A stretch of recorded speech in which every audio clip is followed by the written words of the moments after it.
एक बार की बात है, राजा अकबर व बीरबल दरबार में बैठे कुछ अहम मामलों पर चर्चा कर रहे थे। तभी बीरबल ने अकबर से कहा, मुझे लगता है कि ज्यादातर पुरुष जोरू के गुलाम होते हैं और अपनी पत्नियों से डर कर रहते हैं।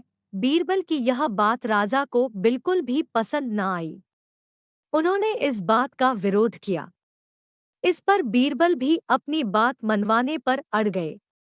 उन्होंने राजा से कहा कि वे अपनी बात को सिद्ध कर सकते हैं, मगर इसके लिए राजा को प्रजा के बीच एक आदेश जारी करवाना होगा।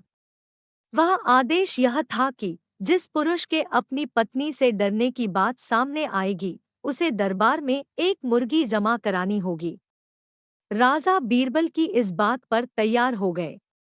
अगले ही दिन प्रजा के बीच आदेश कराया गया कि अगर यह बात सिद्ध हो जाती है कि कोई पुरुष अपनी पत्नी से डरता है, तो उसे दरबार में आकर बीरबल के पास एक मुर्गी जमा करवानी होगी। फिर क्या था, देखते ही देखते बीरबल के पास ढेरों मुर्गियां इकट्ठा हो गईं और सैकड़ों मुर्गियां महल के बगीचे में घूमने लगीं। अब बीरबल राजा के पास पहुंचे और बोले, महाराज, महल में इतनी मुर्गियां इकट्ठा हो गई हैं कि आप एक मुर्गी खाना खोल सकते हैं, इसलिए अब आप इस आदेश को वापस ले सकते हैं। मगर महाराज ने इस बात को गंभीरता से नहीं लिया और महल में मुर्गियों की संख्या धीरे धीरे और भी ज्यादा बढ़ने लगी। इतनी अधिक मुर्गियां महल में जमा हो जाने के बाद भी जब राजा अकबर बीरबल की बात से सहमत नहीं हुए, तो बीरबल ने अपनी बात सिद्ध करने के लिए एक नया उपाय निकाला।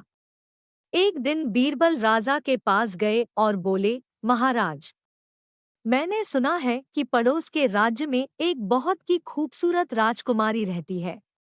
अगर आप चाहें तो क्या मैं आपका रिश्ता वहां पक्का कराऊं? ये सुनते ही राजा चौंक उठे और बोले, बीरबल, तुम ये कैसी बातें कर रहे हो? महल में पहले से ही 2 महारानियां मौजूद हैं। अगर उन्हें इस बात की भनक भी लगी तो मेरी खैर नहीं होगी।